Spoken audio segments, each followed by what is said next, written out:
minasyaitonirrajim. Bismillahirrahmanirrahim. Assalamualaikum warahmatullahi wabarakatuh. Alhamdulillahirabbil alamin wassalatu wassalamu ala asyrafil anbiya'i wal mursalin wa ala alihi wa sahbihi ajmain. Amma ba'd. Alhamdulillah, anda bersama saya Dai Aiman dalam Tanyalah Ustaz, biar tahu jangan keliru. Apa khabar penonton-penonton sekalian? Harap semua dalam keadaan baik-baik belaka, baru lepas solat subuh berjemaah, baru lepas baca Yasin, dan sekarang ini kita nak sambung pengajian kita pada hari ini dalam topik munakahat, iaitu berkaitan dengan aib keluarga. Baik, para penonton sekalian, setiap keluarga itu ada keharmonian dan keindahan di dalam keluarga. Di samping itu, ada juga kelemahan di dalam keluarga. Namun, kelemahan itulah yang kita kena simpan dan jangan kita buka aib keluarga kita. Bagi mengupas topik kita pada hari ini, para penonton, kita nak bawakan kepada anda Tuan Guru kita Al-Fadhil Ustaz Muhammad Jazlan Abdullah. Apa khabar Ustaz? Alhamdulillah, sihat, syukur. Alhamdulillah Ustaz. Terima kasih kerana bersama dengan kita pada hari ini. Yang mana pada hari ini Ustaz, kita berduka cita Ustaz. Sebenarnya pagi ini kita bersama dengan Ustaz Ilyas Ismail, yang mana beliau muntah-muntah Ustaz, demam dan sebagainya. Kita doakan para penonton. Jom sama-sama kita doakan agar Ustaz Ilyas kembali sembuh dan dapat bersama dengan kita pada hari ini. Amin. Dan sebagai seorang jejaka ataupun suami yang misali ni Ustaz, hari ini kita nak cerita pasal aib keluarga Ustaz. Betul, ya? Betul. Yang mana kalau kita tahulah Ustaz, yang mana diciptakan pasangan ini untuk saling melengkapi. Itu biasa kita fahamlah kan. Si suami ada kelebihan dan kekurangan, isteri pun ada kelebihan dan kekurangan. Jadi sebagai mukadimah pada hari ini, para penonton yang mungkin nak ada soalan kepada Al-Fadhil Ustaz, boleh call kita di talian 1800 88 1677 atau terus ke Facebook Tanyalah Ustaz TV3. Sebagai mukadimah Ustaz, baik, kenapa diciptakan pasangan itu saling melengkapi? Silakan Ustaz. Baik, bismillahirrahmanirrahim. Assalamualaikum warahmatullahi wabarakatuh. Dai Aiman, ibu-ibu, ayah-ayah, muslimat sedang menonton yang dirahmati Allah sekalian. Alhamdulillah, pertama-tama kalinya sama-sama kita panjatkan syukur kepada Allah Subhanahu wa taala pada pagi yang mulia ini dapat sekali kita berhimpun dan berkumpul dalam program Tanyalah Ustaz, biar tahu jangan keliru. Mudah-mudahan kita semua diberkati oleh Allah Subhanahu wa taala. Amin. Dan bersyukur kita di atas segala nikmat yang telah Allah kurniakan kepada kita. Alhamdulillah, masih juga Allah panjangkan umur kita khusus dalam mentaati Allah. Masih Allah kurniakan kita rezeki halal banyak lagi baik. Masih Allah kurniakan kita berbagai kesempurnaan nikmat. Masih juga diberi makan, pakai, kesihatan dan berbagai kesempurnaan nikmat, khususnya nikmat iman, nikmat Islam dan nikmat beramal itu sendiri. Mudah-mudahan yang berkata-kata ini, mendengar kata-kata ini, kita semua menjadi hamba Allah yang bersyukur. Amin. Dan sama-sama kita banyakkan doa bermohon kepada Allah, mudah-mudahan kita semua jauh dan bersifat kufur kepada Allah Subhanahu wa taala. Amin. Baik, bila sebut tentang keluarga, kita bersyukurlah. Hari ini kita buka mata, dapat kita tengok isteri, dapat tengok anak. Anak tadi pun tengah tidur, kita tengok, kita cium. Itu satu benda rahmat yang Allah berikan kepada kita. Dan sebenarnya nak rumah tangga yang Allah berikan kepada kita untuk saling melengkapi antara satu sama lain. Dan sebenarnya bahagia itu kita kena cipta, dan kita kena cari, dan kita kena usahakan. Tetapi kita tak boleh nafikan kita ni ada sifat kemanusiaan. Sifat kemanusiaan ni kadang-kadang benda yang baru memang wangi, benda yang baru memang cantik, benda yang baru memang sempurna. Tapi apabila masa berlalu, makan masa, maka waktu itu pun diri kita dimahmah usia dan dimakan usia juga. Jadi kadang-kadang memang kita tak boleh nafikan, kadang-kadang antara kita ni boleh tergigit lidah, boleh antara kita ni bergeser dan sebagainya, dan boleh kita lihat waktu itu terzahirlah antara perkara-perkara yang kita tak suka. Betul tak? Dulu betul, kan suka, kan? Baru masam pun tak apa. Asam tu macam asam keping. Sekarang macam asam keping. Dulu macam asam Jawa. Macam-macam lah. Macam-macam lah. Maknanya itu kita. Dan ini sifat kemanusiaan. Dia ada suka, dia ada benci. Dia ada rindu, dia ada menyampah. Itu kemanusiaan. Tapi pada masa sama juga, macam mana kita nak membina dan mengekalkan dan meneruskan kehidupan kita dengan baik. Sebab itu kita kena cipta kebaikan, kegembiraan, dan kita kena usahakan dia itu apa, keharmonian dalam rumah tangga. Dan hari ni kita bincang tajuk memang betul-betul dekat muka ni sama ni kita semua, iaitu menceritakan keaiban keluarga. Ini satu benda yang besar tau. Sebab bila kita sebut tentang aib ini membawa erti iaitu apa? Kecacatan yang dimiliki oleh seseorang dan kekurangan yang dimiliki oleh seseorang. Nampak insan bergaya ni tak tahu pandau banyak kat dalam, kita tak cerita dah tercakap pula. Dia tengah masuk macam tu dah. Maknanya kita tutup keaiban keaiban ni kerana apa sebenarnya? Bukan kita saja yang tutup. Allah yang tutup keaiban kita. Sebab itu sebab itu Nabi SAW telah menyebut dalam hadisnya yang bermaksud, tidaklah Allah menutup aib seseorang hamba itu di dunia, melainkan nanti di hari kiamat, iaitu di hari akhirat nanti pun Allah akan menutup aibnya. Maknanya kita kena faham, memang ada keaiban dalam rumah tangga kita, memang ada keaiban pada diri kita, memang ada keaiban pada pasangan kita, tapi pada masa sama juga ingat, jadi mulia, jadi bagus, jadi murni, jadi hebat. Sebab apa? Sebab sebenarnya Allah tutup keaiban kita. Sebab itu ingat, hukum membuka aib itu haram. Jangan buka aib, kerana apa? Dengan aib tu sebenarnya akan mencacatkan diri kita. Dan kita kena faham tahu, kalau kita membuka aib keluarga kita, sebenarnya kita buka aib kita. Kita buka aib isteri kita, sebenarnya kita buka aib kita. Sebab itu bila kita buka aib ibu dan ayah kita, sebenarnya itulah aib kita. Sebab itu kalau kita tengok pepatah Melayu, dia akan sebut kan, dia ada sebut iaitu apa, seolah mencabik baju di dada. Maknanya kalau kita buka, sebenarnya kitalah sebenarnya yang menjadi orang yang menyebarkan keaiban, dan kita membuka keaiban kita sendiri. Dan sebenarnya bila mana kita melihatkan kelemahan pada pasangan kita itu, maknanya menjadi tanggungjawab kita untuk menampung kelemahan tersebut. Dan kalau kita buka aib tersebut, sebenarnya buka aib kita sendiri. Baik, Ustaz, kita nak meraihkan soalan pertama di Facebook kita. Awal-awal lagi dah ada soalan. Baik, bersama dengan Sarasid Cikci, apakah yang dimaksudkan dengan aib serta hukum menyebarkan aib orang lain meskipun orang itu bukan Islam? Yang kedua, bagaimana yang dikatakan boleh mendedahkan aib orang lain dan mengumpat yang dibenarkan di dalam Islam atas tujuan setelah dizalimi? Baik, Ustaz, kena pergi yang pertama. Maksud aib dan hukum menyebarkan aib orang lain. Baik, yang dikatakan maksud aib itu iaitu membuka keburukan yang ada pada diri keluarga. Ini kita fokuslah. Apa keburukan? Maknanya daripada segi fizikal, dan daripada segi makna sifat dan sikap kita lah. Kadang-kadang orang ni bercerita tentang apa? Aib isteri dia. Isteri saya tu sebenarnya nampak je begitu, tapi ya Allah, harimau selatan, tiba-tiba harimau selatan dia. Ada cuba buka aib kan? Ataupun maknanya nampaknya suami saya tu gagah perkasa, tapi ya Allah, pijak sebut pun tak mati, tiba-tiba dia. Ini tak ada kena-kena pun, tapi cerita lah kan. Maksudnya kita membuka aib. Maksud tu membuka aib, membuka kekurangan yang ada pada diri kita, daripada diri keluarga kita, yang dengan tujuan untuk apa? Untuk maknanya merendahkan taraf dia sebagai manusia yang baik.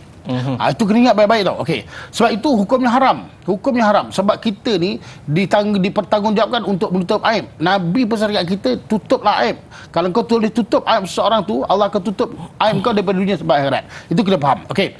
Sebab itu larangan menutup keaiban ni, seperti mana Allah sebut dalam surah Al-Hujurat ayat yang ke-12, iaitu auzubillahi minasyaitonirrajim, ya ayyuhallazina amanu jtanibu katsiran minadh-dhanni inna ba'dadh-dhanni ismun wa la tajassasu wa la yaghtab ba'dukum ba'da ayuhibbul ahadukum an ya'kula lahma akhihi maitatan fakarihtumuh fattaqullah innallaha tawwabur rahim. Sadaqallahu azim. Dalam ayat ini Allah berpesan kepada kita melalui lisan Nabi kita Muhammad sallallahu alaihi wasallam. Pertama Allah sebut, wahai orang-orang beriman. Siapa orang beriman? Kita semua. Kita kena faham kita orang beriman. Okey. Dan pertama, jauhkanlah kamu bersangka-sangka. Dengan bersangkaan yang buruk itu dia akan mengundang dosa. Orang ni dia mula-mula nak buka aib orang ni dengan apa? Perkara pertama, dia akan bersangka. Betul ke tu? Betul. Saya rasa macam Aiman ni kahwin dua. Saya sangka. Contoh. Betul ke contoh. Tu. Okey. Itu cara kan. Itu sangkaan. Sangkaan kan. Dia tak tanya, dia main agak je. Orang Jawa kata agak ni kot. Orang Melayu kata agak je. Tanyalah, betul tak? Dua ke satu? Kita confirm dengan penonton. Betul ke? Itu sangkaan. Sangkaan. Okey. Ada dua. Ini dua ke satu? Ketiga. Tiba-tiba dia kan. Tu. Sangkaan tu. Mula-mula sangkaan. Dan ingat, bila dah disangkaan, dan jangan pula kita mencari pula. Allah sebut, dilarang kita mencari keburukan. Kalau saya nak tengok keburukan Da'i Aiman nak tengok keburukan saya, memang kita ni memanglah 2 kertas A4 ditulis, memang tak cukup lah. Kalau kita nak tengok keburukan isteri kita, tengok keburukan suami kita, bagi kertas A4 dah tengok. 371. Yang bini dia 1357. Semua keaiban tu. Lagi banyak? Lagi banyak. Sebab apa? Sebab apa? Sebab kita berfaham dan kita tahu begitu. Maknanya saya nak sebut sini, jangan sampai kita cari kesalahan orang, keaiban orang, dan yang paling susah nanti iaitu apa? Bila kita buka keaiban orang, seolah kita makan daging saudara kita yang busuk. Maknanya kita jijik benda tu. Sebab itu Allah sebut dalam ayat ni, sesungguhnya Allah tu tak suka kepada perkara tersebut, dan bertakwalah kamu kepada Allah, dan ingat sesungguhnya itu Allah pemurah, amat pengampun dan penyayang. Maknanya lebih baik kalau kita dah buat satu perkara-perkara yang buruk, maka tetekala itu kita minta ampun kepada Allah Ta'ala. Sebab itu perkara yang pertama, ingat, jangan mencari-cari salah orang, jangan bersangka-sangka buruk dengan orang. Itu pesanan Allah Ta'ala. Dan yang kedua, kalau kita tengok soal di sini, apakah yang boleh kita dedahkan aib kepada orang? Ada beberapa perkara, ada 5 perkara yang saya catat di sini. Pertama iaitu apa? Kalau kita menjadi saksi dalam satu-satu kes. Waktu tu kita kena sebutlah terang-terangan. Memang saya nampak begini. Tak boleh cakap saya tak nampak, tak boleh nampak tu hakim sebab nanti saya buka aib orang. Tak boleh lah. Maknanya kita kena cerita satu. Dan yang kedua, meminta pembelaan dan nasihat. Kita kadang-kadang kita tengok kadang-kadang terinyanya seorang perempuan dari rumah tangga, dia terpaksa cerita dengan orang yang dia ni dan minta apa nak minta nasihat macam mana nak buat. Dia perlu pembelaan. Itu boleh. Dan yang ketiga, menghalang keburukan. Kadang-kadang kita kena cakap juga, jangan awak rapat dengan dia ni pernah begini dengan saya begini. Kita nasihat dia supaya apa? Supaya dia tidak ditimpa musibah. Dan yang keempat iaitu iktibar. Ni iktibar ni kadang-kadang kita salah guna. Nak cerita hal orang, iktibar ni iktibar ni macam tak berdosa je. Iktibar tapi kita kutuk dia kau ya. Maknanya sebenarnya apa? Sebenarnya salah. Tapi pasal kita nak elakkan apa tu? Dosa tu kita cakap iktibar. Okey. Dan yang akhir iaitu apa? Menyebut kekurangan sebab untuk mengenal seorang tu boleh. Boleh lah. Maknanya kata apa? Kalau kita pergi satu tempat tu, nama dia memang Muhammad, tapi pasal dia tempang. Kalau cakap Muhammad bin Ali kenal? Tak kenal lah. Dia tu jalannya tak berapa ni lah. Mak Tempang. Mak Tempang. Pasal ma'ruf. Itu apa? Maknanya kecacatan ataupun maknanya kekurangan dia begitu, maka dah biasa, maka boleh disebut. Jadi ada 5 perkara: menjadi saksi, meminta pembelaan atau nasihat, menghalang keburukan yakni nahi mungkar, benda yang berkaitan dengan iktibar, dan yang kelima iaitu menyebut kekurangan sebab untuk mengenali seorang. Wallahualam. Kadang-kadang Ustaz, bila Ustaz sebut tentang ada di kalangan kita ni yang rajin Ustaz, mencari pula keburukan orang. Banyak lagi kerja nak buat ni. Jadi itu di antara keburukan, sehingga kan disebutkan satu analogi bahawa seolah-olah memakan jasad seorang manusia yang lain di hari akhirat kelak. Jadi para penonton sekalian, kita nak tanya satu soalan kepada Al-Fadhil Ustaz. Bila kita buka aib orang Ustaz, nanti suatu hari nanti aib kita juga akan terbuka Ustaz. Bagaimana gambaran yang disebutkan ini? Bila mana kita buka aib orang, Allah akan buka aib kita juga suatu hari nanti Ustaz. Betul. Sebab itu kalau kita faham berkaitan dengan apa yang disebut oleh Nabi SAW, kalau kita boleh tutup aib orang, maka waktu itu Allah akan tutup aib kita. Tapi apabila kita buka aib orang, maka waktu itu kalau Allah buka aib kita, walaupun kita masuk nyorok dekat dalam rumah pun, maka Allah buka aib kita. Sebab itu kalau kita tengok, kadang-kadang orang buka aib ni dia ada beberapa perkara tahu. Pertama, orang yang suka buat aib orang ni kenapa? Kerana dia nak rasa diri dia bagus. Ni masalah juga ni. Agak betul tak? Sebab tu yang baik-baik tau. Dia rasa diri dia bagus. Dia nak rasa. Yang kedua, kadang-kadang dia minta simpati. Dia buka aib orang sebab minta simpati. Kadang-kadang dia buka aib orang tu apa? Untuk menyalahkan orang tu. Kan? Sebab itu kadang-kadang bagus juga ada yang buka aib orang tu sebab apa? Sebab nak minta nasihat, betul lah. Lepas tu kadang-kadang dia buka aib orang tu untuk tutup keaiban sendiri. Dia banyak aib lah. Dia memang kaki kata orang ke apa. Jadi sebelum orang kata dia kata orang dulu. Okey, lepas tu kadang-kadang nak saksi tu baguslah. Jadi dalam hal ni kita kena ingat, ada yang boleh atau tak boleh. Kalau kita buat perkara yang tak boleh, dah Nabi sebut dah. Dalam hadis Nabi sebut apa? Jika maksud hadis tu, kalau kau nyorok dalam rumah sekalipun, maka Allah kalau nak buka aib kau, dia akan buka. Sebab itu jagalah, jangan kita suka buka aib orang. Sebab nanti kalau kita buka aib orang nanti jadi susah. Sebab apa? Bila susah tu apa? Bila aib kita terbuka, baru kita tahu ya Allah siksanya. Sebelum ni pasal kita selalu buka aib orang, baru waktu kita sedar aib ni kalau kita nak buka, ya Allah banyak perkara yang kita kena lalui. Cuma setakat ni Allah menutupi aib kita, Ustaz. Mungkin dengan jubah-jubah kita, ataupun dengan serban kita, ataupun dengan tudung labuh kita dan sebagainya, Ustaz. Jadi disebabkan perkara itulah kita kena hati-hati. Walau macam mana sekalipun kita menutup aib kita, Allah akan buka sekiranya kita suka buka aib orang. Baik, para penonton sekalian, kita nak teruskan kepada soalan yang berikutnya bersama dengan Sahziatul Siddiq. Tapi sebelum tu, Ustaz, kita nak berehat seketika. Kembali selepas ini dan Tanyalah Ustaz, biar tahu jangan keliru.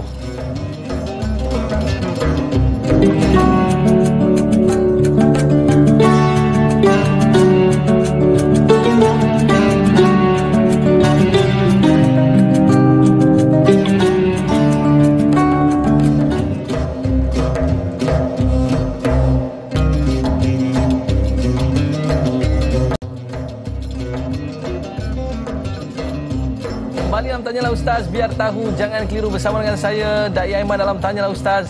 Pada hari ini membincangkan topik munakahat. Di dalam keluarga kita jangan buka aib keluarga kita. Membincangkan topik kita pada hari ini, kita bawakan Al-Fadhil Ustaz Muhammad Jazlan Abdullah. Baik Ustaz, tadi kita dah bicarakan apa pengertian dia dan apakah kesan kalau kita membuka aib orang lain. Jadi Ustaz, ni kita nak lihat kepada sahabat kita di Facebook bersama dengan Sahziatul Siddiq.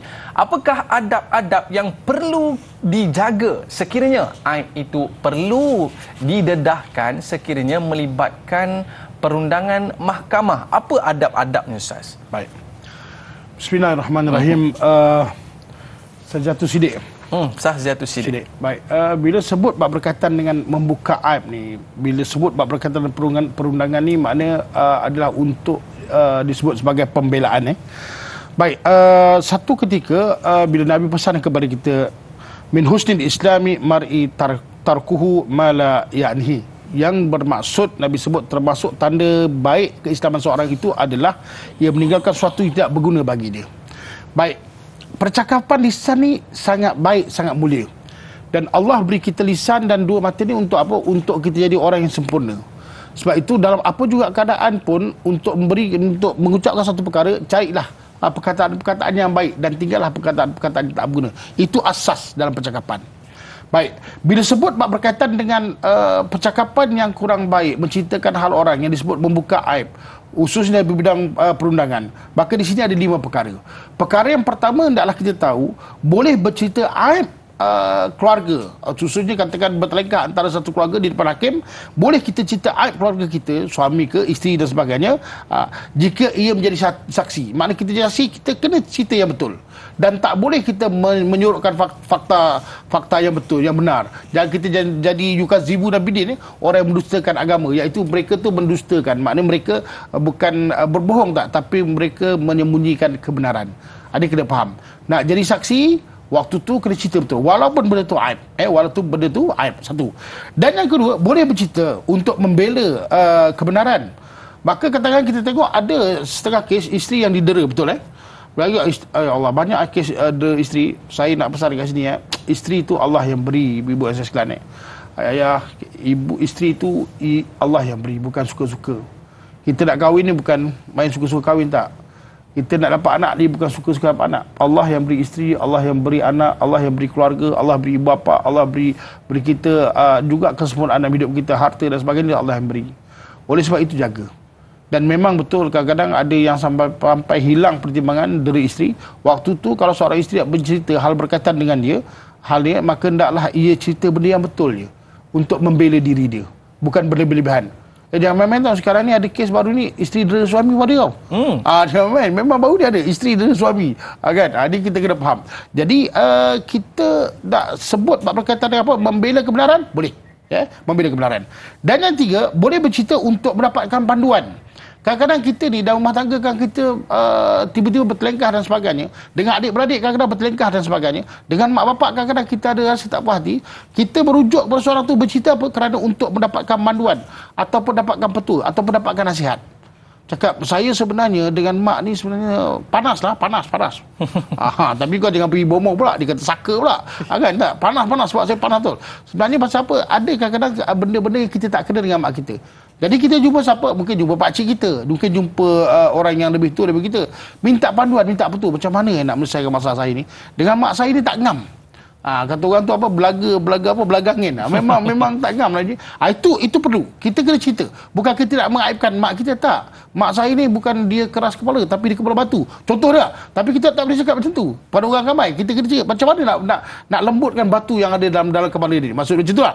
Jadi kita minta panduan, minta petua bagi orang-orang yang faham, orang-orang yang boleh bagi nasihat dengan benda yang betul, dengan benda yang baik.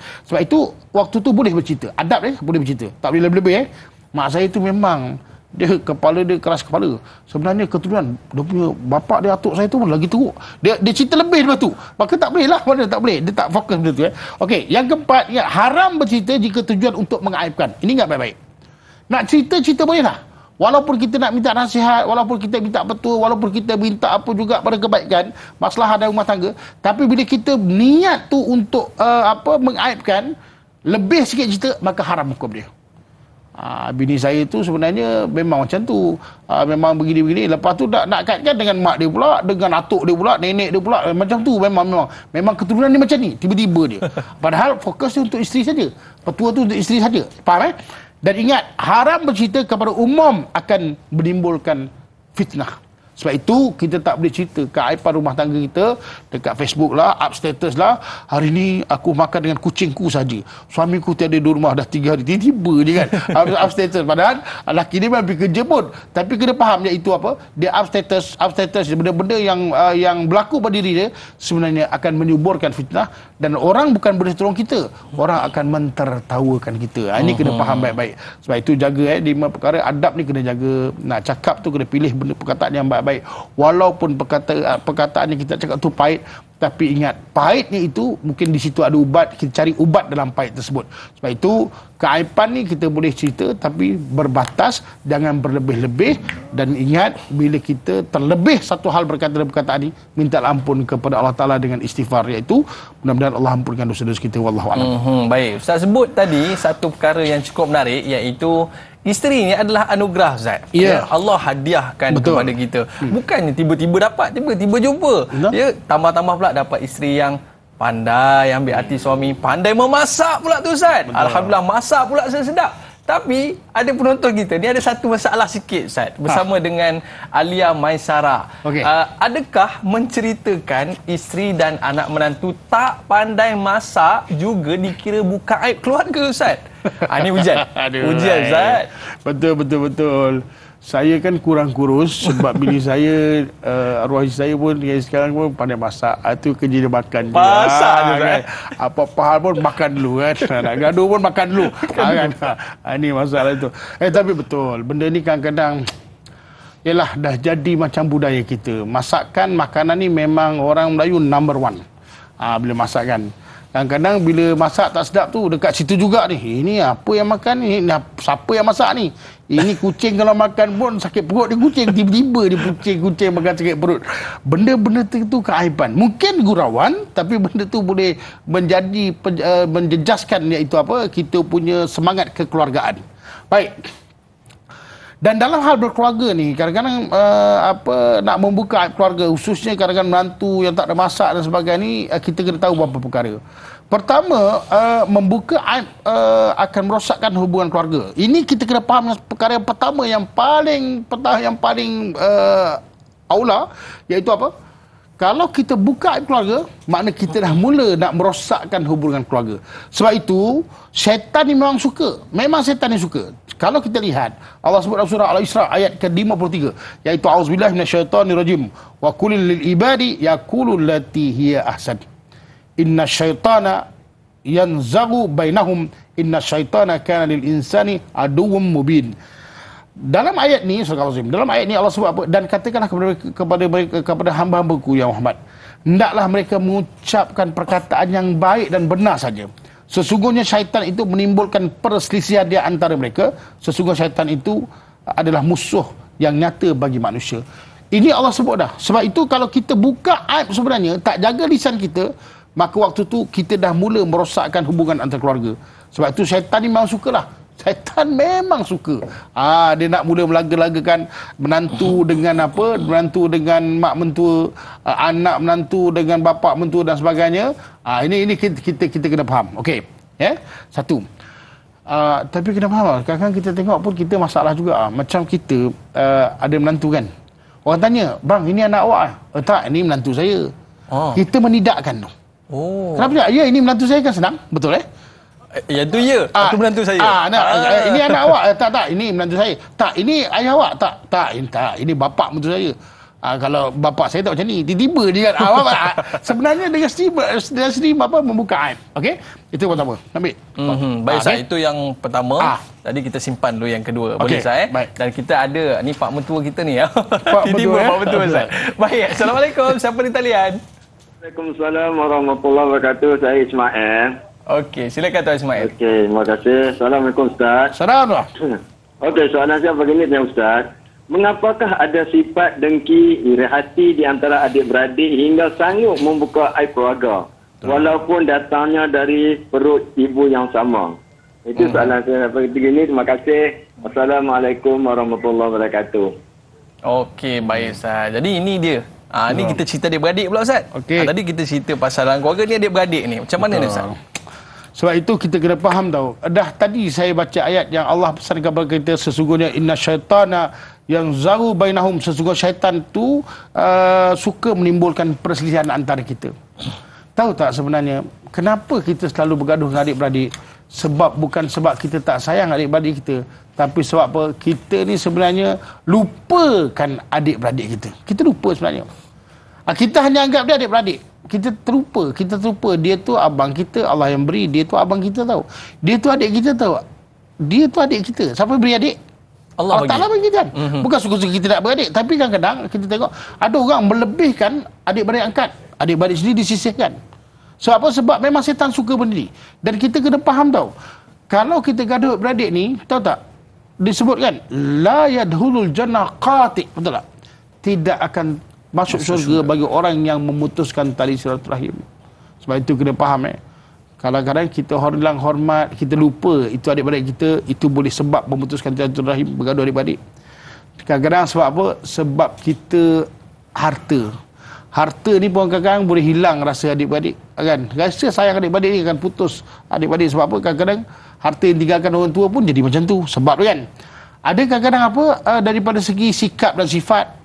Ada yang adik-beradik kita yang agak-agak kadang keras, ada yang lembut dan sebagainya. Tapi kita tak dapat mengurus iaitu sikap dan sifat adik-beradik kita. Sebab tu juga kita akan boleh pecah hati dengan adik-beradik kita. Dan yang paling akhir iaitu apa? Ingat bahawa sesungguhnya adik-beradik ni kalau kita tak ziarah dengan adik-beradik kita, maka waktu tu dengan sendiri akan putus hubungan. Kita boleh ziarah orang lain, tapi nak singgah rumah adik-beradik ni kadang-kadang berat. Sebab ziarah tu sebenarnya dia akan menyuburkan ukhuwah. Oleh sebab itu, ingat baik-baik, jangan sampai tak ziarah adik-beradik tahu. Kita sanggup pergi mana, tapi bila balik Johor, kita tak ziarah adik-beradik kita. Dengan kalau tak ziarah tu, kadang-kadang akhirnya masing-masing jauh, hati kita dengan anak saudara kita pun tak kenal kadang-kadang. Dah besar, tiba-tiba dah besar. Jadi beri hal demikian. Oleh sebab itu, suburkanlah ukhuwah dan adik-beradik ni. Ingat, adik-beradik itu Allah yang beri, dan mudah-mudahan dengan adik-beradik itulah yang akan menjadi kita ni orang yang dapat terbela antara kita satu sama lain. Air dicincang takkan putus. Ya, betul. Jadi ini dia satu pepatah yang cukup besar, bila mana tak ada siapa dah nak ambil kita di jalanan, tak ada siapa nak ambil kita di sepahan, adik-beradik lah yang akan membela kita suatu nanti. Baik, kita berehat seketika Ustaz. Para penonton, jangan ke mana-mana, banyak lagi persoalan yang akan kita jawab selepas ini. Tanyalah Ustaz biar tahu, jangan keliru.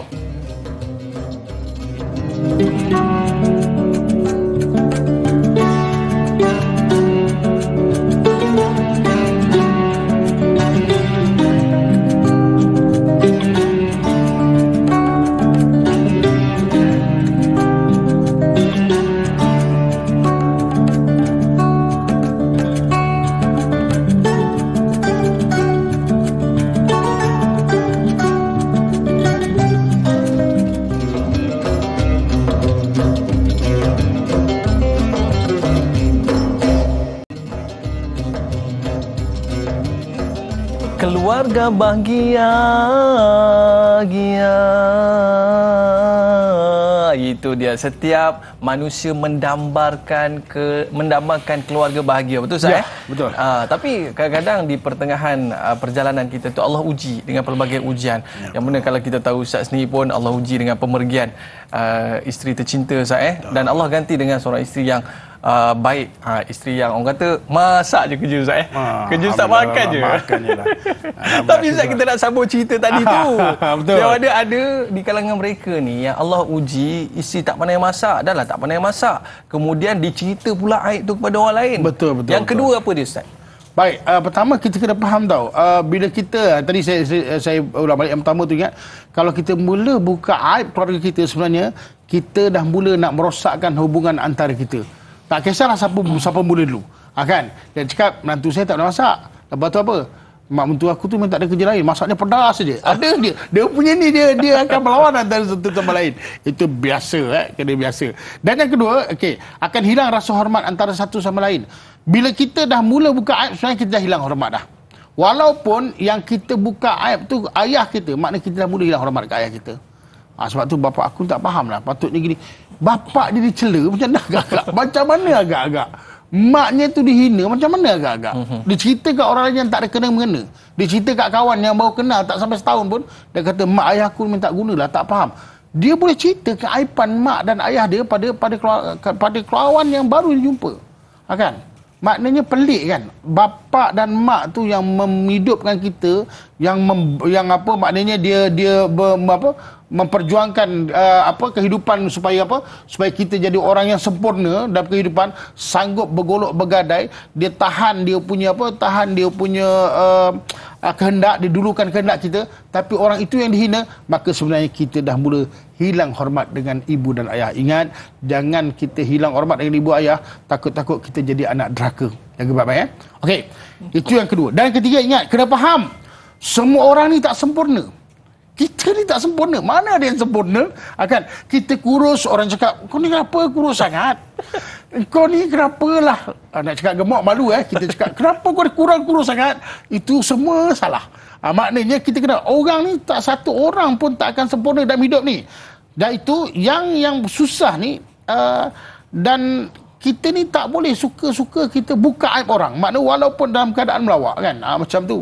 Alah, ini masak ni, aduh, hai, masak macam ni macam mana, ini rasa apa? Ini rasa apa? Rasa apa? Dia rasa apa?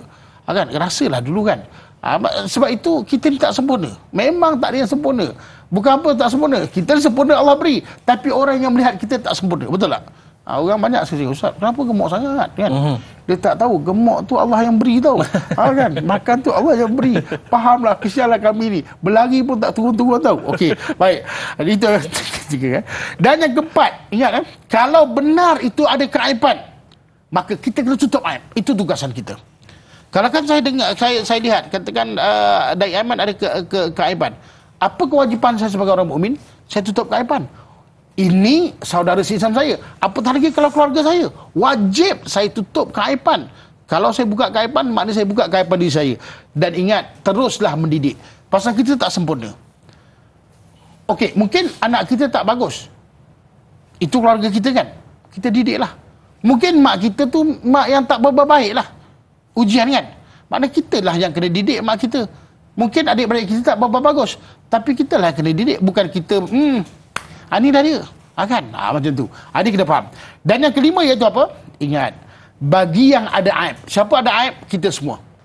Okey? Ada macam mana? Baik. Perbaiki diri. Kita ni kena perbaiki diri. Dan ingat, berlapang dada bila mana kita menerima teguran. Mungkin mak mentua kita kata, okay, awak ni kalau masak, rasanya tak masin.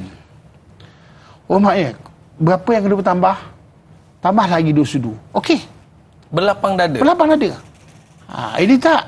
Kenapa awak ni masak tak masin? Mak tu darah tinggi.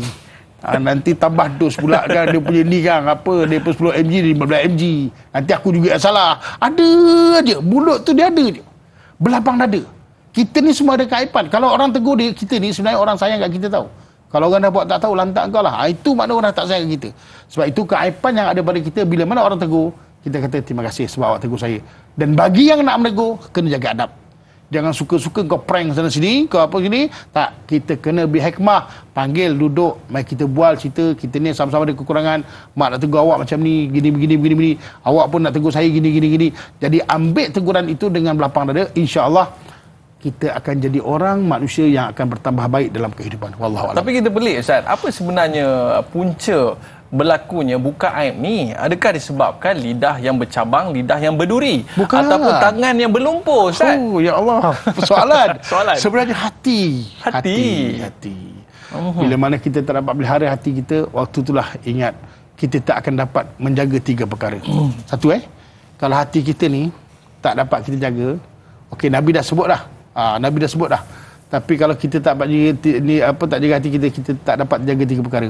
Pertama, kita tak akan dapat melihat dengan baik suatu perkara, dan yang kedua, kita tak akan dapat mendengar dengan baik apa yang kita dengar, dan yang ketiga, kita tak akan dapat merasa apa yang baik bagi kita. Contohnya, kalau kita ada menantu, kita tak dapat melihat menantu dengan baik, maka sinilah yang rosak. Kalau percakapan tu kita dengar jadi berbulu, sinilah yang rosak. Dan kalau kita tak dapat rasa ini kurniaan daripada Allah Ta'ala, maka sinilah rosak. Sebab itu jagalah hati kita. Dengan memelihara itu hati kita, insya-Allah kita akan dapat menutup keaiban yang ada pada diri kita dan keluarga kita. Wallahualam. Baik, kita ada pemanggil di talian. Assalamualaikum. Waalaikumsalam warahmatullahi. Assalamualaikum Ustaz Nadai. Waalaikumsalam. Haji Harun daripada Gombadak, Kuala Terengganu. Okey, silakan tuan. Haji Harun. Saya nak tanya begini. Orang yang suka muka aib orang ni, nak tahu aib dia tu lebih teruk lagi kalau orang buka, tapi dia suka membuka aib orang. Tapi kalau aib dia tu dia tutup habis lah, tak bagi orang tahu. Pasal tu lagi, dia macam dia ni, dia suka melaga-laga ke orang. Dia tak berani nak kata kat kita, tapi dia suruh orang lain yang kata. Dia suka melaga kat orang. Jadi nak tahu perangai dia ni, adakah dia ni sakit jiwa ke atau macam mana? Itu saja soalan saya. Terima kasih. Assalamualaikum.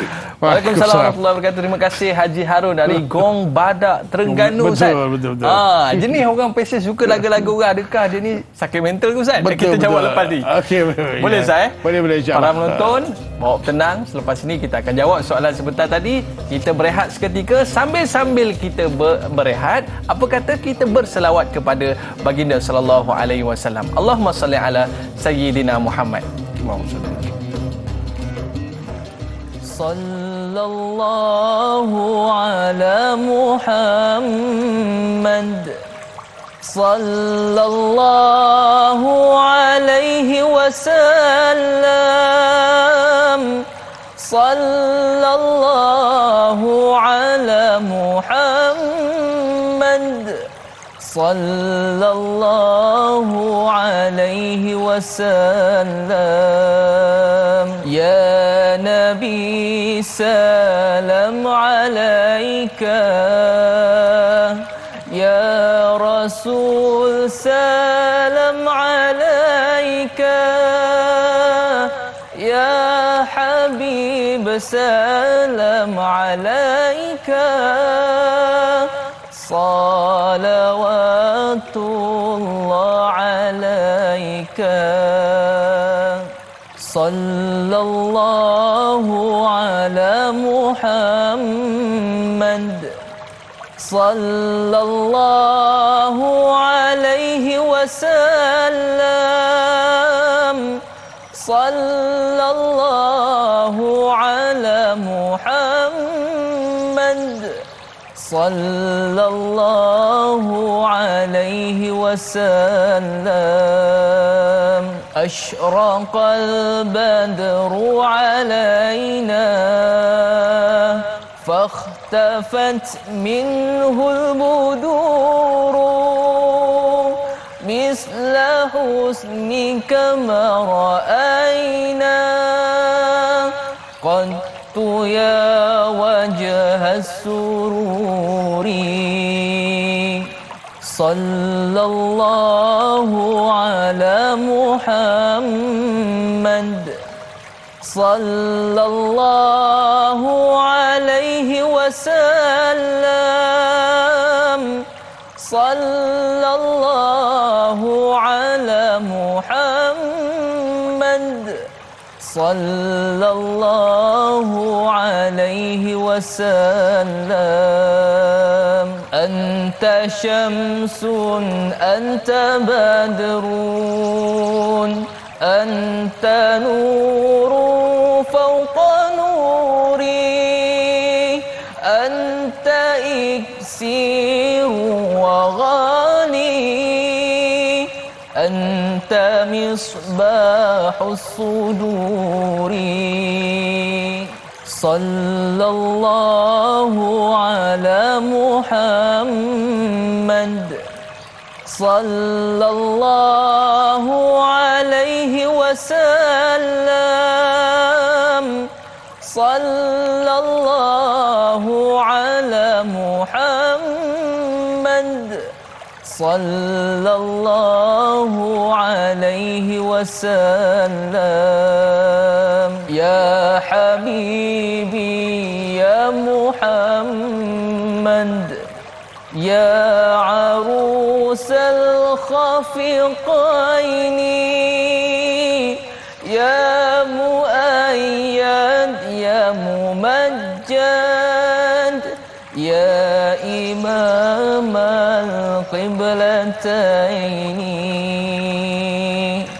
صلى الله على محمد صلى الله عليه وسلم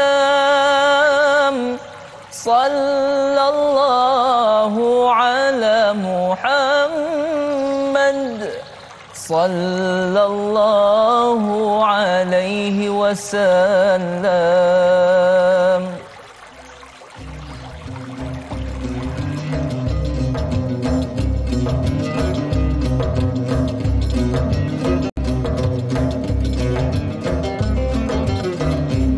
Alhamdulillah, kembali dalam Tanyalah Ustaz, biar tahu jangan keliru. Terima kasih kepada para penonton yang terus setia bersama dengan kita pada hari ini dalam bab munakahat, membincangkan tentang aib keluarga, Ustaz. Setiap manusia ni tak sempurna. Ada je aib yang ada pada diri kita, itulah fitrah sebagai seorang manusia. Tetapi bagaimana cara untuk kita menutup dan bagaimana untuk kita menyempurnakannya. Baik Ustaz, kita ada soalan di talian sebentar tadi. Yang mana dia cerita, Ustaz, ada juga jenis orang ni yang suka melaga-lagakan orang lain. Betul. Sampai akan menyebabkan boleh sakit mental ni, Ustaz. Macam mana nak settle ni? Baik, okey. Kalau kita tengok memang betul ada jenis sifat manusia macam tu. Yang sedap pun dia melagakan orang. Yang sedap perkataan tu, dia. Saya ni tak percayalah. Tapi dah orang kata begitu nak macam mana? Saya memang tak percaya.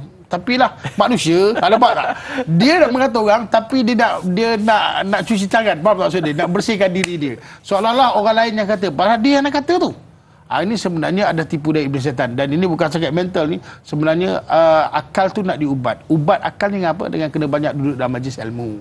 Mungkin dia tak faham bahawa perbuatan tu adalah satu perbuatan yang salah. Jadi kita bersangka baiklah. Cuma maksudnya ingat apa yang Nabi sebut. Satu hadis yang Imam Bukhari Nabi sebut, al-mu'minu miratu akhi. Sebenarnya seorang mukmin tu ada cermin bagi saudaranya. Maknanya kita faham. Orang mukmin antara kita ni ada cermin bagi saudaranya. Okey. Iza ra'a fi aiban aslahahu. Jika dia melihat satu keaiban yang ada pada saudaranya, maka hendaklah ia memperbaiki. Bukan panjangan cerita. Sebab tu Haji Hussein betul. Kadang-kadang nak cakap sakit mental tu, saya tak berani sebutlah. Tapi cuma maknanya kita kena bagi faham kat dia. Sebenarnya benda ni, saudara kita tak buka aib. Kalau nampak terbuka aib ni, kita yang kena tutup. Jadi, ingat baik-baik. Sidang penonton dan jangan sampai nanti lisan tersebut kita gunakan. Yalah, saya ni bukan mengata dia, tapi iktibar. Satu, jaga baik-baik. Saya bukan mengata dia, tapi lah orang dah kata macam tu. Wallahu alam. Tapi kalau tak percaya, yalah susah juga. Sebab apa? Manusia kan? Manusia. Takkan pokok boleh bergoyang. Tak ada daun, takkan tak ada angin, takkanlah daun dia bergoyang. Tiba-tiba dia. Perkara-perkara tersebut sebenarnya membuka pintu-pintu keburukan supaya syaitan bergembira dengan amalan kita itu dan akhirnya kita menjadi orang yang berkekalan membuat dosa-dosa, fitnah dan sebagainya. Jangan baik-baik kalau kita jumpa orang, kita tutuplah. Biarlah tutup tu sampai kat kita je. Sampai kita dah cukup. Wallahu alam.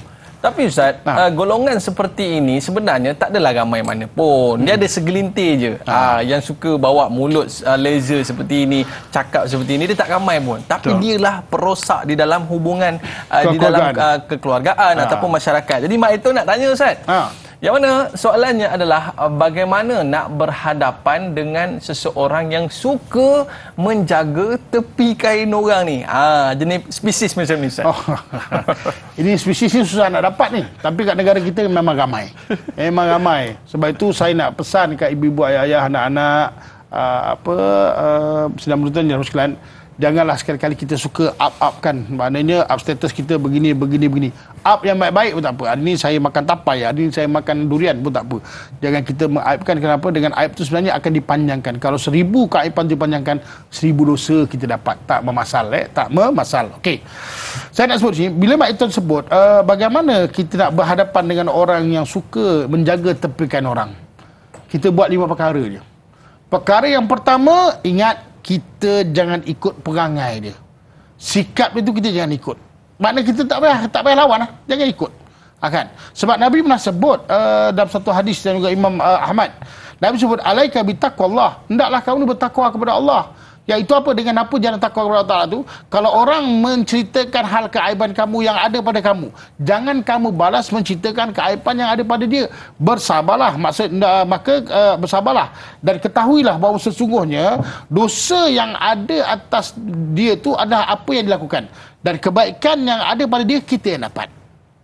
Dan Nabi pesan kan, maknanya jangan sekali-kali kau maki-maki orang. Nabi sebut, maknanya kita kena jaga, biar dia buat, jangan kita buat. Jangan balas. Jangan balas. Kalau balas dia takkan habis. Sebab dalam hidup ni ada 2 perkara. Kalau kita cari ubat hati, kita selamat.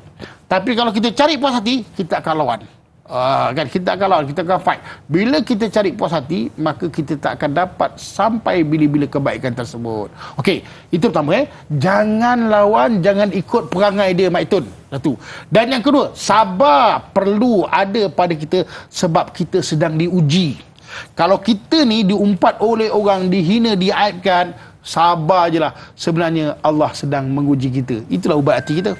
Allah sedang menguji kita. Nak cakap macam mana kan? Jangan aib ni, kalau orang aibkan kita, ya Allah, yang buka aib tu jaga baik-baik. Satu hari bila Allah buka aib kamu, baru kamu tahu. Baru maksudnya lari tak jejak bumi tu. Lari tak bumi. Itu yang kedua. Dan yang ketiga, kalau benar bagai dikata, perbaikilah diri.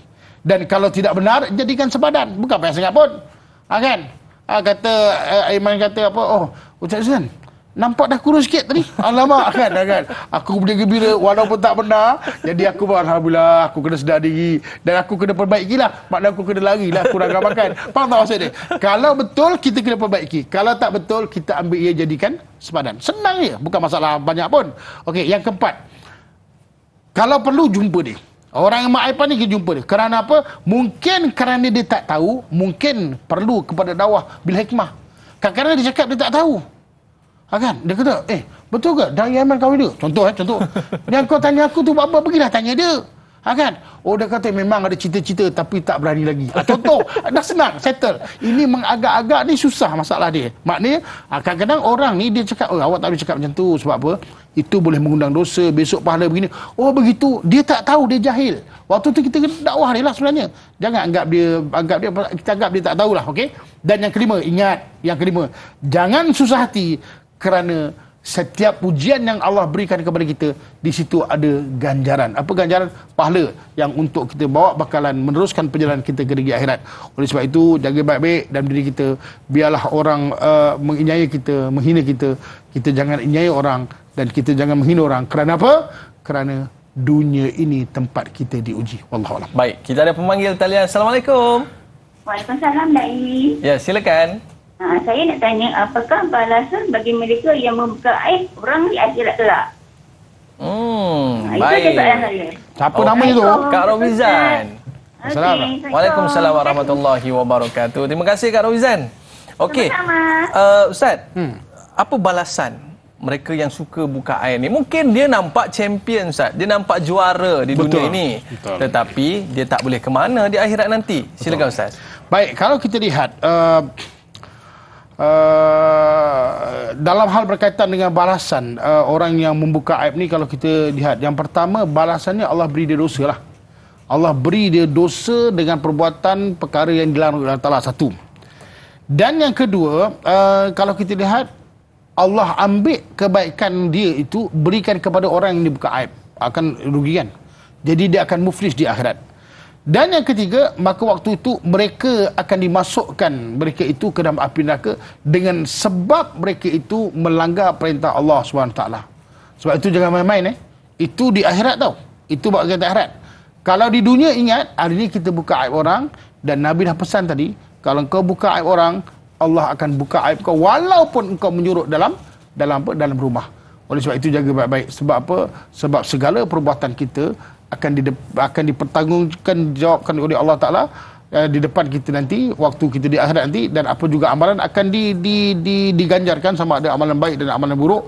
Mudah-mudahan Allah ampunkan segala dosa-dosa yang telah kita lakukan. Wallahu a'lam. Okey, baik Ustaz. Ini dia keadaan ketika mana kita diazab oleh Allah SWT di dalam api neraka. Baik Ustaz, kita nak tahu juga Ustaz, apa di antara kriteria seseorang yang kita boleh, Ustaz, kadang-kadang kita nak meluahkan perasaan kita, Ustaz, apa kriteria orang tersebut, mungkin dia ni ustaz, mungkin dia ni hakim, mungkin orang yang berdekatan dengan kita, apa ciri-ciri orang tersebut yang kita boleh cerita, orang ni je boleh cerita, orang lain tak boleh.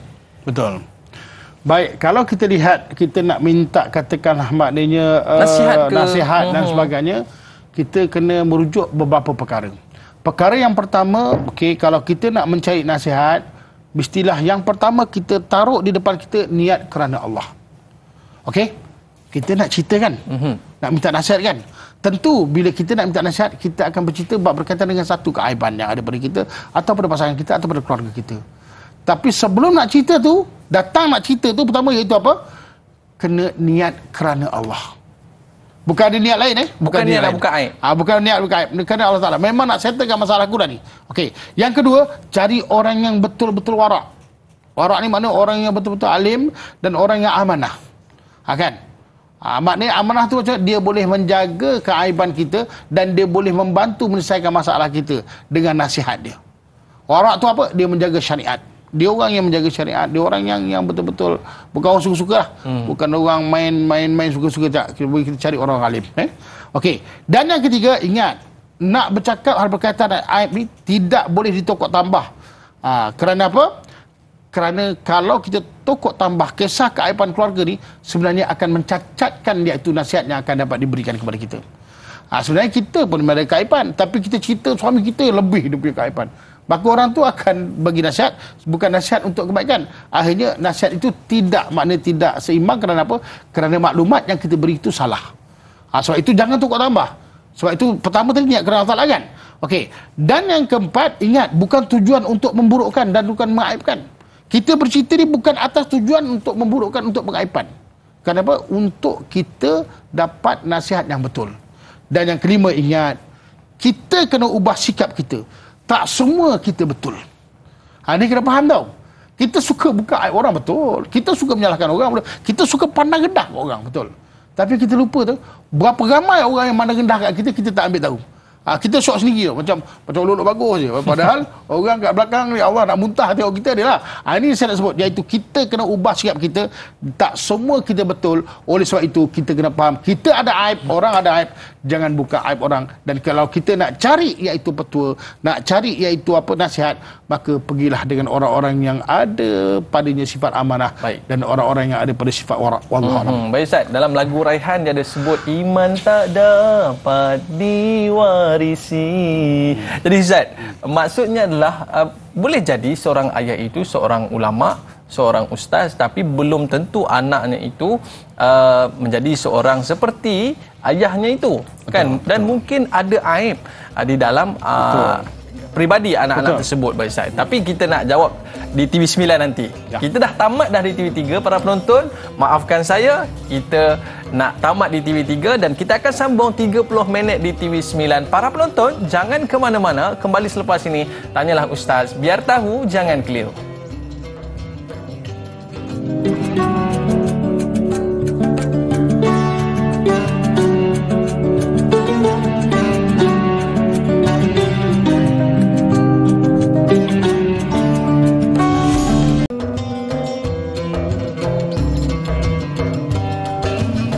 Alhamdulillah kembali dalam Tanyalah Ustaz, biar tahu jangan keliru. Bersama dengan saya Dai Aiman. Pada hari ini kita membincangkan bab munakahat, iaitu berkaitan dengan aib keluarga. Kita je tahu aib keluarga kita macam mana kan, tapi bagaimana kita nak menguruskan dan kita nak menutup aib tersebut. Macam tadi kita ada sebut tentang sebuah lagu, iman tak dapat diwarisi, dari seorang ayah yang bertakwa. Boleh jadi ayahnya seorang ustaz dan alim ulama, tapi Allah uji dengan anaknya mungkin ada sedikit aib berkaitan dengan akhlaknya ataupun sasiahnya. Jadi sahabat kita ada satu soalan Ustaz berkaitan dengan isu ini. Bagaimana untuk kita mendidik anak-anak supaya menjaga aib sendiri dan juga keluarga di zaman yang penuh dengan duniawi ini Ustaz? Ya, baik. Bismillahirrahmanirrahim. Ini betul Sebab itu saya nak nasihat pada diri saya, ibu-ibu dan sekalian sedang menonton yang dirahmati sekalian, Dai Aiman. Kalau kita melihat seorang itu diuji dengan anak-anaknya, jangan kita bercakap dengan hal yang demikian. Sebab kita tak tahu, kita belum diuji. Dan mudah-mudahan Allah beri ujian kita tu yang ringan lah kan. Sebab kadang-kadang ujian orang yang alim itu sebenarnya lagi besar daripada ujian kita. Kita orang biasa-biasa je. Orang biasa-biasa ni lain. Tapi orang-orang alim itu memang ujiannya lagi besar. Jadi kita harap mudah-mudahan Allah angkatkan makna kesusahan mereka dan kesusahan kita digantikan dengan kebaikan, insya-Allah. Amin ya rabbal alamin. Amin. Baik, bab berkaitan dengan menjaga untuk mendidik anak kita ni supaya jadi anak yang soleh dan soleha, dan dia tak cari satu perkara yang boleh merosakkan hidup dia dengan jalan iaitu apa, membuka aib. Ini kena jaga baik-baik. Ada 7 perkara yang kita kena lakukan. Perkara yang pertama, kalau kita lihat, niat mendidik iaitu kerana Allah. Kita niat didik anak kita ni kerana apa? Kerana Allah.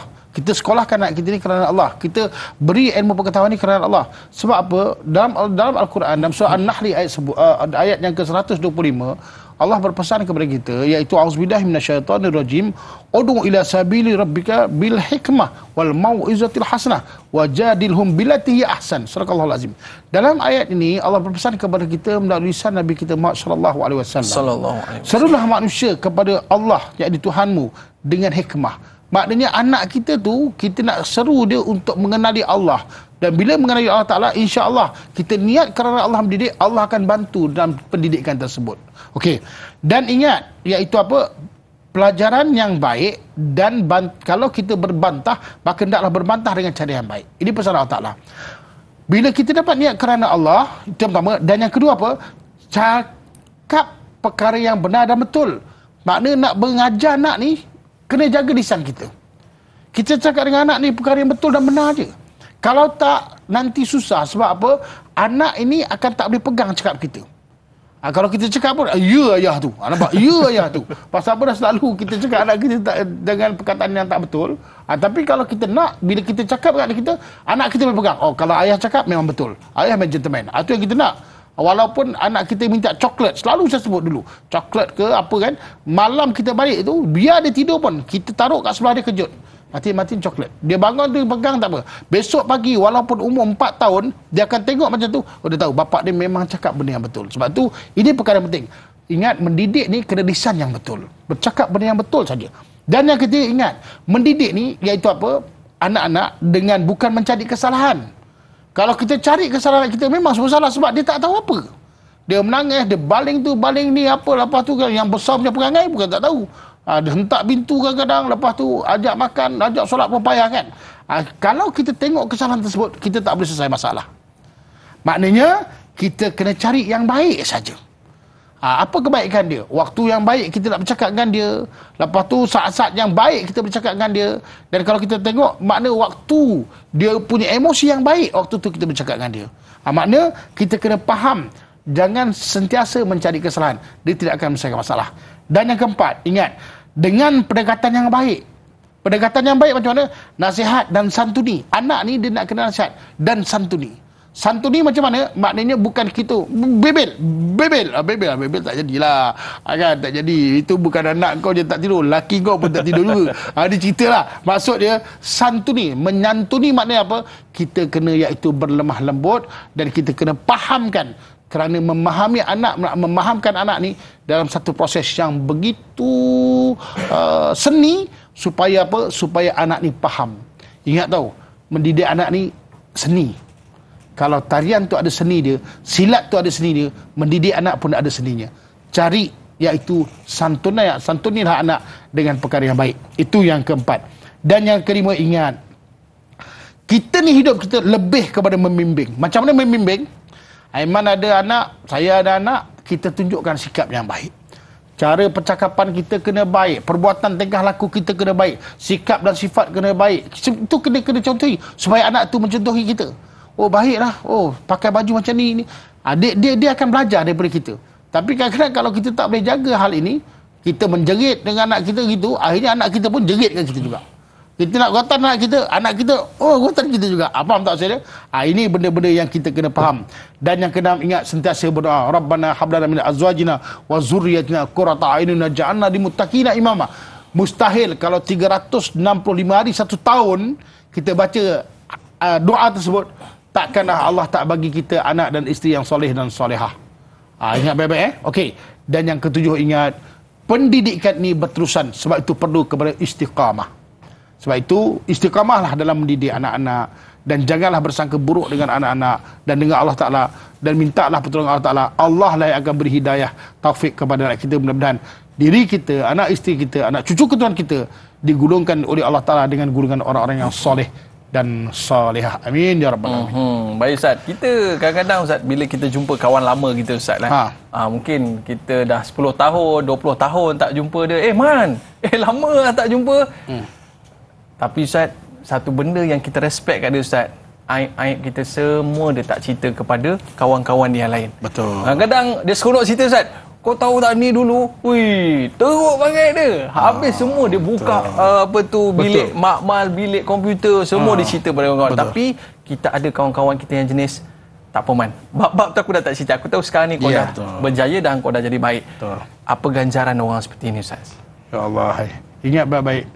Kalau kita menutupkan aib seseorang, maka Allah akan tutupkan keaiban kita daripada dunia sampai akhirat. Sebab itu dalam satu hadis Imam Tirmizi, riwayat Imam At-Tirmizi, Nabi menyebut dalam hadisnya, "Wa man satara 'alal muslimin fid dunya, satarallahu alaihi fid dunya wal akhirah." Siapa yang menutup keaiban seorang mukmin atau saudara mukminnya, Allah akan menutup keaiban daripada dunia sampai akhirat. Kita ni banyak aib tahu. Kalau kita boleh tutup aib saudara kita, Allah janji melalui lisan Nabi, Allah akan tutup keaiban kita. Aib kita banyak. Dan bukan itu saja, sampai ke akhirat. Bayangkan ke akhirat nanti macam mana waktu itu kita dihisap oleh Allah Ta'ala, dan waktu itu semua gambaran kita nyata nampak. Perbuatan kita dari mula kita lahir sampai kita meninggal tu, sampai kita mati, waktu tu semua ada. Tidak terputus walaupun sedikit. Tally dengan apa yang ada pada kitab kita yang catatan ulama rakib kiraman katibin atau rakib dan atid tersebut. Kalau di situ aib ni macam mana? Kita mohon kepada Allah supaya Allah tutup keaiban kita daripada dunia sampai akhirat. Mudah-mudahan dengan sifat kita itu Allah berilah ganjaran pahala dan Allah berikan kebaikan. Mudah-mudahan sahabat-sahabat yang baik itu dia akan dapat membimbing sahabat-sahabat yang lain yang kurang baik. Tapi memang betul kadang-kadang, dah baik kau sekarang. Terperanjat lah aku. Dia siap terperanjat, dia tak tahan kan. Datang masjid pula. Dah pergi haji ke belum? Belum. Ini pelik ni. Tiba-tiba pula kita jangan jadi begitu macam tu Ya Allah, kita kadang-kadang mulut kita pun boleh tahan juga nak apa kata orang? Nak mengata orang, membuka aib orang ke. Agak-agak dia kenapa tu? Semalam nak kena sampah petir ke? Tiba-tiba pergi masjid pagi ni.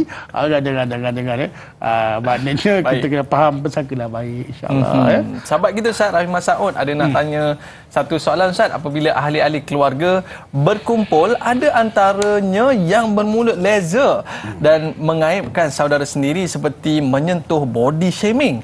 Pelakuan sedemikian akan menyebabkan renggang pertalian saudara dan aib bagi keluarga. Pandangan Ustaz, bagaimana masyarakat boleh disedarkan tentang betapa pentingnya menjaga maruah orang lain dan supaya mereka menahan diri daripada mencela fizikal orang?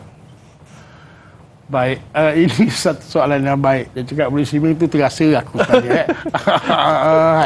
Betul tau. Setiap kali orang jumpa saya mesti dia cakap, Ustaz, saya sangka Ustaz kurus. La ilaha illallah kau cakap. Ini baru kena dekat area Melaka kat area Melaka. Ustaz saya ingat saya ingat Ustaz kurus, saya nampak kurus je. La ilaha illallah. Syukur alhamdulillah budak-budak Kak saya kurus lah. Insya-Allah amin Okey. Nabi SAW pernah pesan kepada kita satu hadis dari Imam At-Tirmizi. Apa Nabi sebut? Laisal mu'minun bitta'atin. Mana? Bitta'atin. Maaf. Laisal mu'minun bitta'ani. Okey, satu. Yang kedua, wala la'ani. Yang ketiga, wala fahishi. Yang keempat, wala bazi'i. Dalam hadis ini disebut, orang yang beriman itu bukan sifatnya memaki hamun. Ingat baik-baik, kita orang beriman, kat mana juga kita berada, adik-beradik dan sebagainya. Ingat, orang beriman bukannya disebut bitta'ani, iaitu orang yang memaki hamun. Yang kedua, bukan ia, iaitu la'ani, melaknat. Yang kedua, dia bukannya orang melaknat orang. Yang ketiga, wala fahishi, dan bukan ia berkata perkara-perkara yang kotor. Dan yang keempat, iaitu apa? Dan juga mereka itu, iaitu apa? Mengeluarkan bahasa yang keji. Ini biasalah kalau orang sampai ramai-ramai, dia jadi satu lawak, lawak satu hal. Lepas tu apa? Jadi aib tu jadi penghibur pula. Kutuk sana, kutuk sini, kutuk sana, kutuk sini. Akhirnya tak mandi 3 hari pun sebut. Macam-macam hal kau buka aib. Nampak dia handsome, kurap, banyak dekat badan. Tiba-tiba semua disebut. Ingat baik-baik. Kenapa manusia jadi begini? Kena faham. Ada 10 perkara. Manusia ni dia jadi begini 10 perkara. Pertama apa? Hatinya kotor. Bila hati kita kotor ni, kita nak cakap benda yang kotor je. Satu. Yang kedua apa? Terbiasa dengan suasana yang tak sihat. Dia dah terbiasa dengan campur-campur mamat laser, minah laser. Memang jadi laser lah. Kan? Dia kalau tak cakap benda keaiban ni, dia tak seronok tau. Dapat kutuk orang, ya Allah, dapat buka aib orang, lega satu hari, dapat tidur nyenyak lah. Kalau tak dapat tu berbuih mulut dia. Allah, bila kan nak kutuk orang. Okey. Yang ketiga, menutup kelemahan sendiri. Kadang-kadang orang ni, dia buat macam tu sebab dia pun kelemahan banyak. Tapi nak tutup kelemahan tu, dia buka kelemahan orang lain. Yang keempat, orang yang biasa pentingkan diri. Ini dah biasa orang macam tu. Dia pentingkan diri. Yang kelima, iaitu untuk mendapat prihatin. Maknanya nak supaya orang tengok dia macam hebat, kan? Cari glamour, cari apa? Okey. Ustaz, kita nak simpan dulu. Baik. Kita nak cerita lagi 5 bagaimanakah cara untuk kita sentiasa tidak menjadi orang yang buka aib ni. Kita nak berehat seketika. Para penonton, jangan ke mana-mana. Kembali selepas ini. Tanyalah Ustaz, biar tahu, jangan keliru.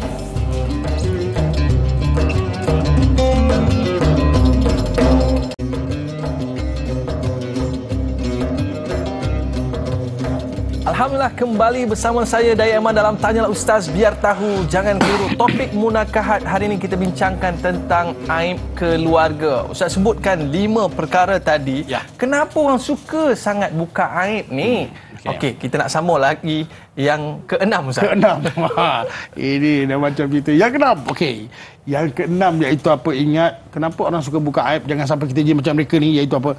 Tidak belas ihsan terhadap orang lain. Kita mengaibkan orang tu sebenarnya, kita sebenarnya menghina dia, mencerca dan merosakkan dia. Belas ihsan lah sikit.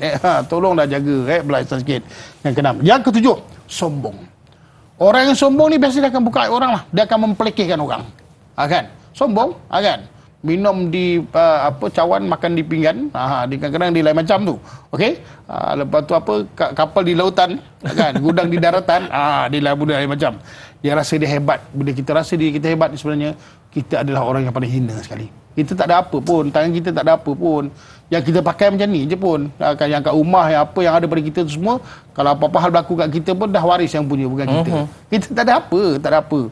Sebab itu ingat, hidup ni, tahu tak konsep hidup? Yang pertama, betulkan cara melihat hidup ni. Kehidupan ni apa? Inna lillahi wa inna ilaihi rajiun. Kita datang daripada Allah, lalu kita balik kepada Allah. Apa dengan kita, Ban? Tak ada apa-apa. Inilah yang ada pada kita. Syukurlah apa yang ada. Sebab tu jangan jadi sombong. Kita tak ada apa pun nak disombongkan dalam dunia ni. Okey, yang ke-8, iri hati. Kadang-kadang orang ni buka orang sebab apa? Sebab dia tak senang dengan kelebihan yang ada pada orang lain. Iri hati lah. Kan? Mulalah benda tu, dia dapat anak dia cemerlang, yang kita nak sakit hati buat apa? Dia dapat harta yang kenapa nak sakit hati? Sepatutnya kalau dia dapat harta, kita minta sikit lah. Minta sikit boleh. Kan? Apa payah sangat. Tapi kadang-kadang menghina tu aib. Alah, dulu ni kalau aku tak tolong dia, memang dia tak akan menjadi macam ni. Dulu punya cerita. Ini kena faham. Jangan aibkan. Okey. Yang ke-9, ada kuasa.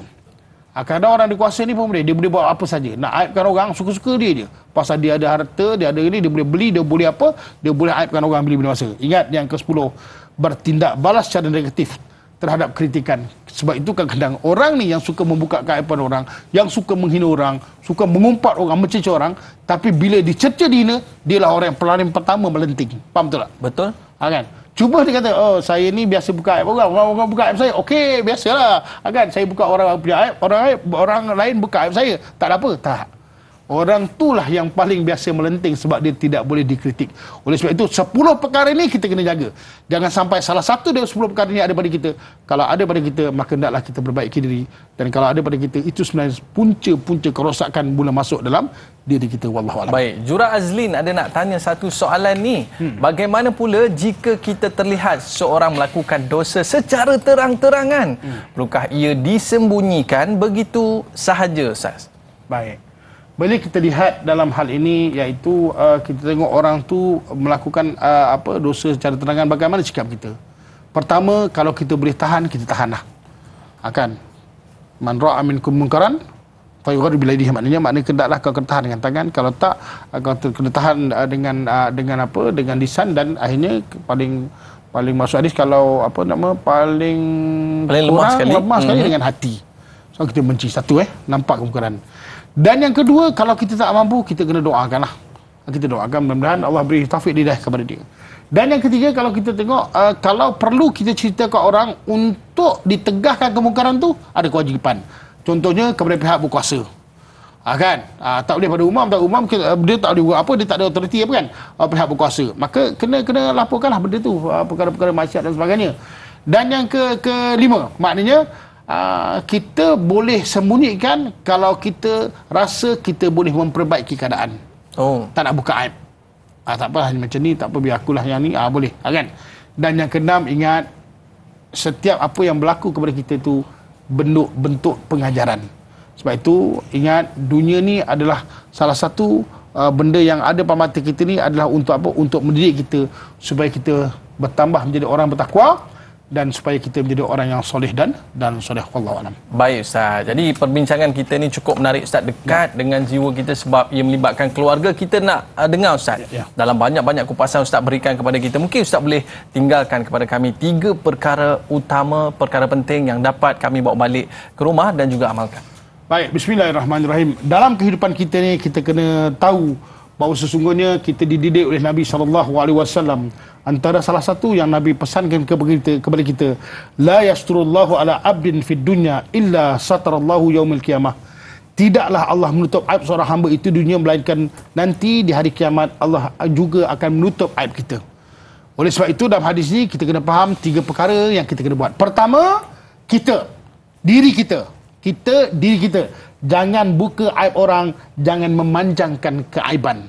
Faham tak maksud? Itu tindakan diri kita. Itu perkara pertama. Dan yang kedua, iaitu apa? Untuk orang aibkan kita, kalau orang aibkan kita, faham tadi kita yang kedua, kalau orang aibkan kita, apa yang perlu kita buat? Sabar, jangan balas, perbaiki diri dan berdoa. Okey? Itu kalau orang kita mengaibkan kita. Dan yang ketiga, ingat, sentiasa takutlah kepada Allah dengan disebut sebagai takwa, kerana Nabi pesan kita, ittaqullah haitsu ma kunta. Takwalah kamu kepada Allah di mana juga kamu berada, sebab dengan sifat takwa itulah dia akan memimpin, membimbing, mengawal diri kita supaya kita terus menjadi hamba Allah yang soleh.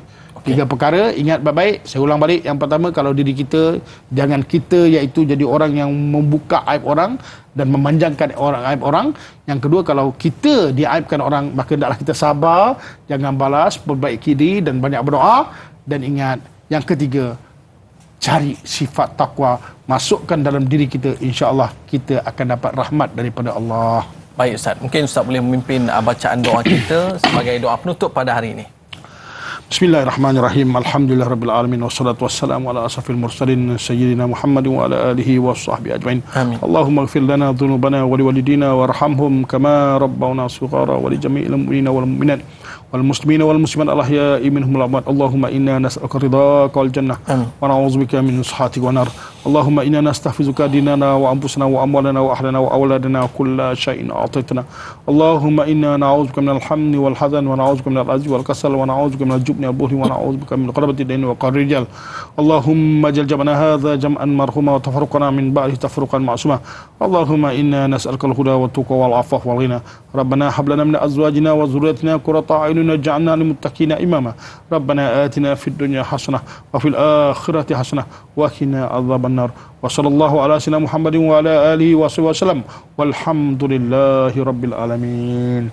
Amin amin ya rabbal alamin. Terima kasih kepada Ustaz Muhammad Jazlan Abdullah di atas penjelasan berkaitan dengan bab munakahat aib keluarga. Baik para penonton, esok temu janji kita bersama dengan Al-Fadhil Ustaz Dr. Muhammad Luqman Ibrahim dalam bab tafsir dan taranum surah Sad ayat 64 sehingga ayat 66 bersama dengan moderator Dai Anas. Baik para penonton sekalian, saya Dai Aiman mohon maaf di atas lanjur kata terlajak bicara. Ada rezeki kita jumpa lagi. Like dakwah, share ilmu. Assalamualaikum warahmatullahi wabarakatuh. Kita tutup majlis dengan kafaratul majlis dan suratul As. Subhanakallahumma wa bihamdika asyhadu an la ilaha illa anta astaghfiruka wal asri innal insana lafi khusr illa alladziina aamanu wa amilus solihat wa tawassaw bil haqq wa tawassaw bis sabr. Para penonton, jom sama-sama kita berselawat. Sallallahu ala Muhammad sallallahu alaihi wasallam. Sallallahu ala Muhammad sallallahu alaihi wasallam. Ya Nabi salam alaika, ya Rasul salam alaika, ya Habib salam alaika. Salawatullah alaika. Sallallahu ala Muhammad sallallahu alaihi wasallam. Sallallahu ala Muhammad sallallahu alaihi wasallam. Ashraqal badru alaina fakhhtafat minhul buduru misla husnika ma ra'ayna qattu ya wajhas sururi. Sallallahu ala Muhammad sallallahu alaihi wasallam. Sallallahu ala Muhammad sallallahu alaihi wasallam. Anta syamsun anta badrun anta nurun fawqa nuri anta iksiru wa ghani anta misbahus suduri. Sallallahu ala Muhammad sallallahu alaihi wasallam. Sallallahu ala Muhammad sallallahu alaihi wasallam. Ya Habibi ya Muhammad ya arusal khafiq